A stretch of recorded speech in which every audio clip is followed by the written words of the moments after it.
depuis le 26 juillet 2023 que la prise de pouvoir au Niger par les militaires est intervenue, de nombreuses voix se sont élevées pour condamner le coup d'État. Cependant, qu'il s'agisse d'anciens chefs d'État, de dignitaires des cultes endogènes, des chefs et sages de communautés religieuses, de conférences épiscopales, d'intellectuels africains du continent ou de la diaspora, des membres de la société civile, la condamnation est aussitôt suivie du refus de l'usage de la force et d'appel à privilégier la diplomatie et le dialogue.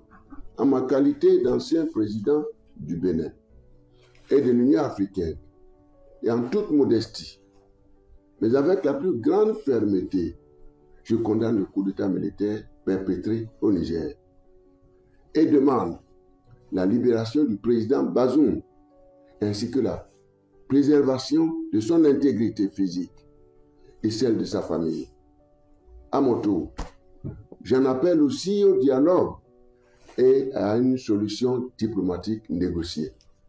Le dialogue et la diplomatie doivent primer sur l'option guerrière, car en fait, l'opinion publique africaine continue de se demander avec inquiétude pourquoi notre institution, la CEDEAO, n'a pas cru devoir saisir les Nations Unies, notamment son Conseil de sécurité, comme à l'accoutumée, ou tout au moins tenir compte de l'avis du Conseil de paix et de sécurité de l'Union africaine, qui, sur la base de sa détermination à faire taire les armes à l'horizon 2030, elle demande à la Commission de l'Union africaine, avant toute intervention militaire, d'entreprendre une évaluation des implications économiques, sociales et sécuritaires sur les populations et de lui en faire rapport.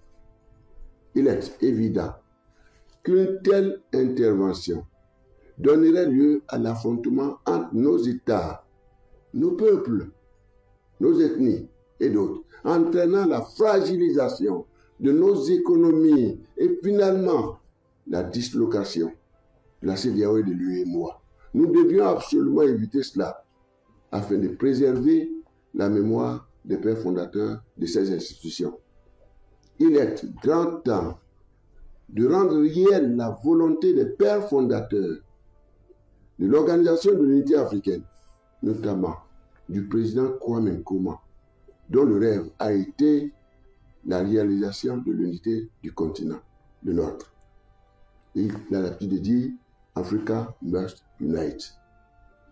En outre, je constate avec beaucoup d'amertume et de stupéfaction que ces appels sont demeurés lettres mortes et une espèce d'épée de Damoclès reste suspendue sur les paisibles et vaillantes populations du Niger. Les frontières demeurent fermées, contraignant le peuple frère du Niger et d'autres peuples du monde à une famine de plus en plus certaine et probablement à des réfugiés. Que les responsables africains, à tous les niveaux et singulièrement les chefs d'État de la CEDEAO, se souviennent que ce fut en 1885, à la conférence de Berlin, que l'Afrique, notre cher continent, a été partagée. Et ce fut dans une résistance farouche que l'Europe colonisatrice est arrivée à bout de nos héros, tels que Almané, Samori Touré, Bioguera, Kaba et Béhanzin, et d'autres, imposant alors les frontières actuelles. Je souhaite, pour des raisons humanitaires, avec toute la solennité requise, l'ouverture de toutes les frontières fermées.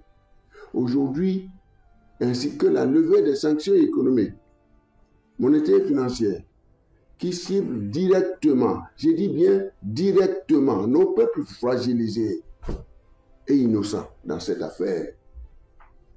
Par ailleurs, je m'associe au Conseil de paix et de sécurité de l'Union africaine pour lancer un appel vibrant à tous les acteurs pour qu'ils évitent toutes sortes d'ingérences extérieures. Je les invite aussi à s'employer à semer l'évangile de la paix et non celle de la guerre.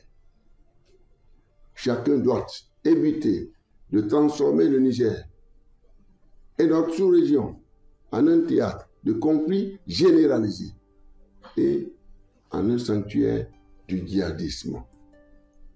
Enfin, je demeure persuadé que le moment est venu pour faire nôtre les principes fondamentaux de la Charte africaine de la démocratie, des élections et de la gouvernance de l'Union africaine afin d'aboutir à la surveillance multilatérale de la gouvernance des affaires des États membres de notre communauté. Ainsi, sur la base de nos protocoles, adopter des mécanismes de convergence constitutionnelle, harmoniser et consensualiser nos lois dont le non-respect constitue certainement un des facteurs déterminants de la recrudescence des remises en cause de l'ordre constitutionnel et de la flambée des coups d'État militaires dans nos États. En d'autres termes, dans l'opinion, les coups d'État militaires sont la conséquence des coups d'État institutionnels. Il s'ensuit que la CEDEAO doit affirmer son leadership dans ces domaines afin de prendre en compte les intérêts et la survie de nos peuples. Nous avons besoin de continuer d'asseoir dans nos pays et notre sous-région une gouvernance de paix, dépouillée de toutes sortes d'exclusions politiques, institutionnelles, électorales, économiques, sociales et sécuritaires. Que Dieu bénisse la communauté économique des États de l'Afrique de l'Ouest et l'Afrique unie. Je vous remercie.